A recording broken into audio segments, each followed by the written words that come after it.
Hello guys, and welcome back to Real Sniper Tactics. In today's episode, I'm going to be showing you 10 more real world tactics that you can use in DayZ. For those of you who don't know me, my name is Alex. I'm a former British Army sniper and I conducted tours of Iraq and Afghanistan and now work as a security consultant in hostile environments such as Ukraine. In today's video, I will be diving into some more advanced tactics, so if you haven't watched the rest of the series, a link to them will be down in the description, or you can check out the Real Sniper Tactics playlist on my channel. Before we dive into the video, I'd like to ask you that if you do enjoy these videos, then please leave a like and a comment, as this is the only way to show the YouTube algorithm that you enjoy this content.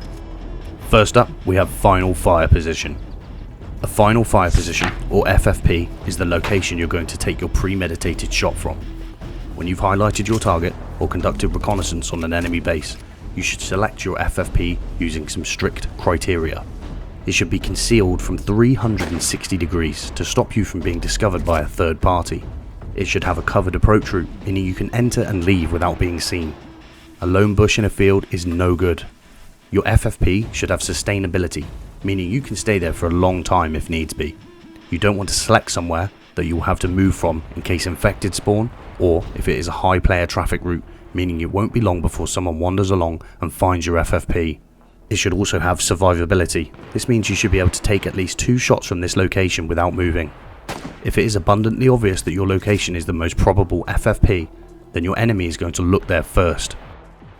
Be sure to use tactics such as loophole shooting, which has been covered in a previous video, to reduce the chance of you being spotted by your target. Next, we have camouflage and concealment.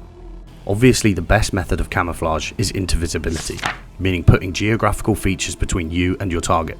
However, when you need to expose yourself, you will need to camouflage yourself accordingly. The best and most obvious method is a ghillie suit, which can either be found at heli crash sites and military convoys, or by being crafted by combining 5 burlap sacks and 2 netting. However, should you be unable to craft a full ghillie suit, I would advise to focus your efforts on first creating a ghillie hood above all else.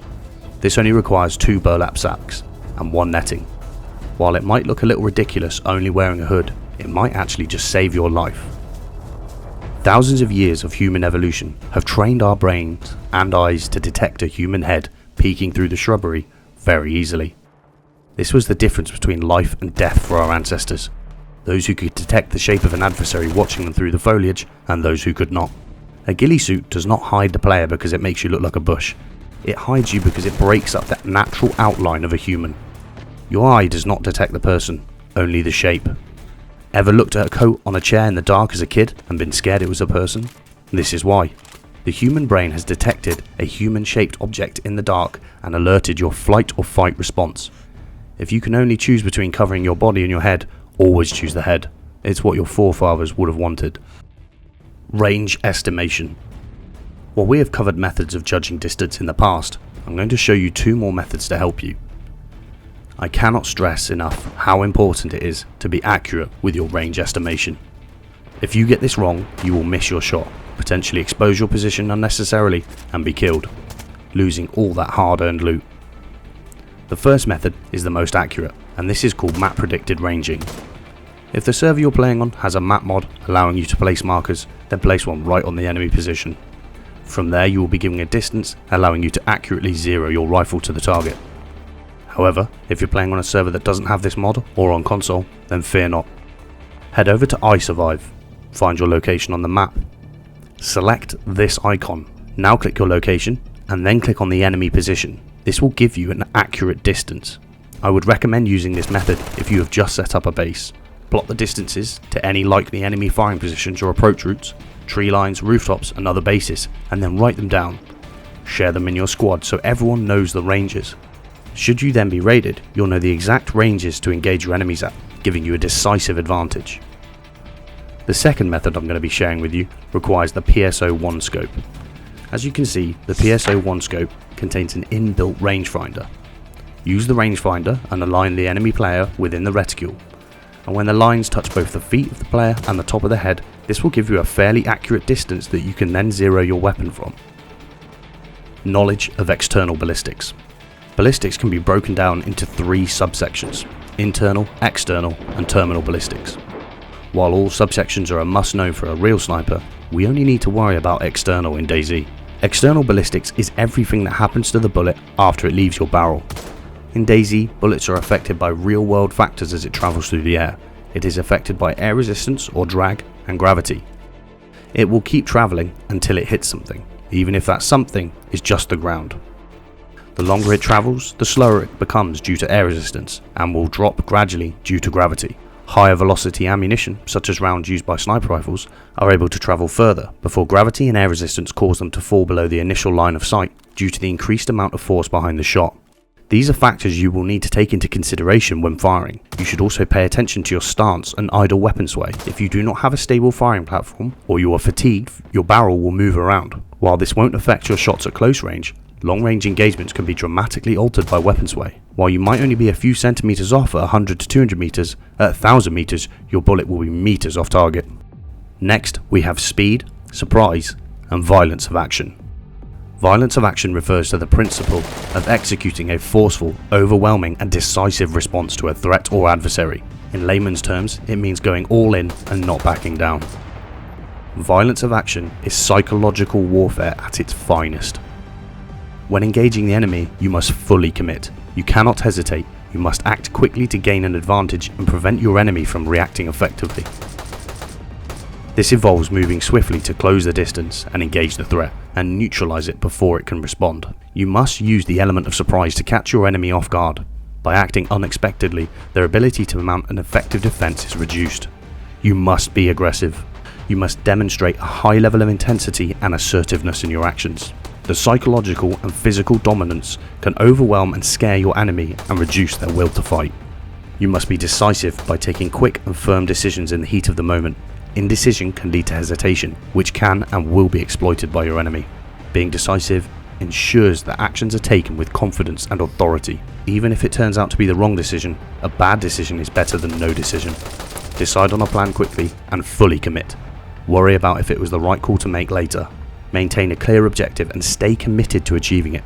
Distractions or hesitations can compromise the effectiveness of your response.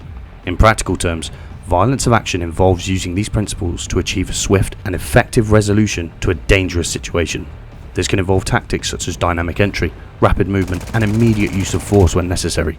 The goal is to create a psychological and physical shock that incapacitates or subdues the threat efficiently and effectively. For this to work, you must have the correct mindset. You must believe in your ability to dominate the situation and be mentally prepared to act without hesitation. This will create a shock and awe effect on your enemy. The aim is to disorientate and demoralize them through overwhelming force, aggression, and firepower. If you've got this far and you're enjoying the content, I'm going to ask you to hit the subscribe button. Roughly 70% of you who watch these videos are unsubscribed, and if you want to see more of this content, the best way is to hit the subscribe button. It's completely free, and if you don't, you might not see another one of these videos on your feed.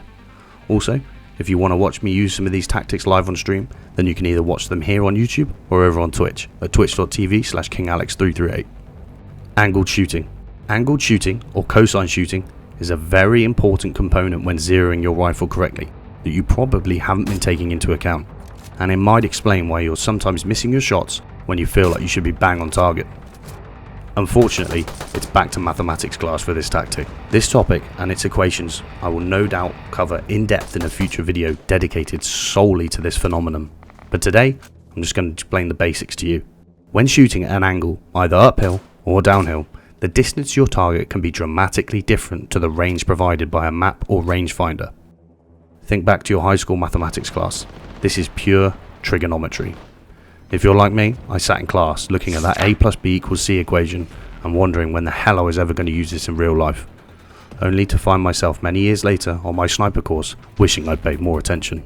Trigonometry plays a crucial role in understanding and compensating for the effects of angled shooting. When a shooter fires at a target that is above or below their position, the angle of the shot can significantly affect the bullet's trajectory. When shooting at an angle, the distance measured along the line of sight is longer than the true horizontal distance to the target. The bullet's drop is affected by the horizontal distance, not the line of sight distance. Trigonometry helps in calculating the true horizontal distance. Once you add in an incline-decline to your shot, gravity is no longer perpendicular to the path of your bullet. In layman's terms, gravity acts vertically downward, so the effect of gravity on the bullet's path is based on the horizontal distance the bullet travels, not the line of sight distance.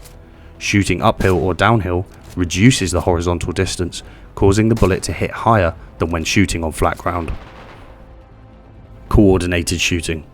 Coordinating shooting, or coord shooting, is a tactic we employ in the military when firing at long distances to ensure the target is neutralised. It's about getting as many barrels as you can pointed at your enemy and firing at the same time. With everybody in your squad, get them all to aim at the target. The more barrels pointing at the target, the more chance you have of hitting. You don't all have to be aiming from the same location, but it helps if you're all the same distance. You don't want the first bullet to reach them, only to miss them, and then to move out the way by the time the other bullets arrive. Once everybody's on target, the leader should give the order, snipers will fire on 3. Then count backwards from 5 to 1. On 3, all snipers will fire and neutralise the target at the same time.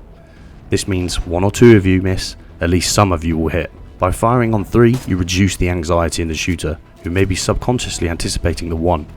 Throughout your life you have always done things on 1, and in a high stress situation such as this, you might fire too early by over anticipating it. When firing on 3, you will hopefully bypass some of that hardwiring within the brain, meaning nobody should shoot early. Terrain scanning. Scanning the terrain correctly is vital for survivors in DayZ, not just for snipers. If you miss someone in the distance or hidden in a bush, you might find yourself back on that beach a lot sooner than you'd anticipated. Westerners, like many other people, are accustomed to reading from left to right. This directional bias influences how we scan and interpret visual scenes. Our brains develop a sort of muscle memory for visually processing that aligns with our reading habits. This means we tend to pay more attention to the left side of a scene first and then move to the right. Have you ever been reading a large body of text and accidentally skipped over a few lines and had to go back and reread it? Well, this is why. Your eye is so used to moving from left to right it has tried to save you time by skimming over words and using your brain to fill in the blanks. It can do the same thing when scanning the terrain, which can sometimes be fatal if you've skipped over an enemy position. By intentionally reversing the direction of visual scanning from right to left instead of left to right, you can disrupt the natural pattern recognition habits. This disruption forces the brain to work harder, enhancing concentration and attention to detail. You will become more deliberate in your observation, potentially improving your ability to spot anomalies or threats. Adaptability. Remaining adaptable as a sniper is key. The world of DayZ is a dangerous, unpredictable and ever-changing environment, just like the real world. The best snipers can adjust their tactics on the fly. If your initial plan isn't working, be prepared to change positions, alter your approach, or even abort the mission if necessary. Adaptability in sniping means being able to read the situation and adjust quickly. If your target changes direction, you might need to reposition for a better angle. If a firefight erupts nearby, you might need to switch from offense to defense, or even retreat to preserve your life. Adaptability also means knowing when to abort a mission. If a situation becomes too risky, such as multiple hostile players converging on your position, it's better to retreat and live to fight another day. A smart sniper knows that survival is the ultimate goal. Post-engagement movement. Knowing when to move and when to stay put is the difference between being a trained sniper and a nobody with a rifle. In DayZ, due to the meta, players are used to engaging and immediately repositioning. If you're shot at or hit, the first thing you expect is that flank incoming. However, for a skilled sniper, this isn't always necessary, especially if your firing is suppressed and you're in a good final fire position. Sudden movement draws the eyes much quicker than anything else. While you might not have seen the position you were shot from, you will be much more likely to spot a player instantly sprinting to reposition or to head to flank you. Had that player set up a good FFP, used a loophole shooting when engaging, and stayed put, they would have had a much greater chance of slotting you while you were positioning yourself for an incoming flank. That being said, do not get complacent. The first shot will give the enemy the rough direction of your position, the second will narrow that area of observation to your general vicinity, the third will highlight your position. If you wish to remain completely undetected, then you should only fire 2 shots from 1 FFP. On firing your second shot though, unless you need to rush to capitalise on your shot, you should slowly extract from your FFP. Avoid sudden movement to significantly reduce your chances of detection. Thank you for watching another episode of Real Sniper Tactics. I hope you've all learned something new in today's video. If you have any questions, queries or comebacks on any of the topics I've spoken about in today's video, then please feel free to leave a comment down below and I will endeavour to reply to all of them. If you've liked this content, please hit the subscribe button and follow me over on Twitch. Thanks again, and I'll see you all in the next one.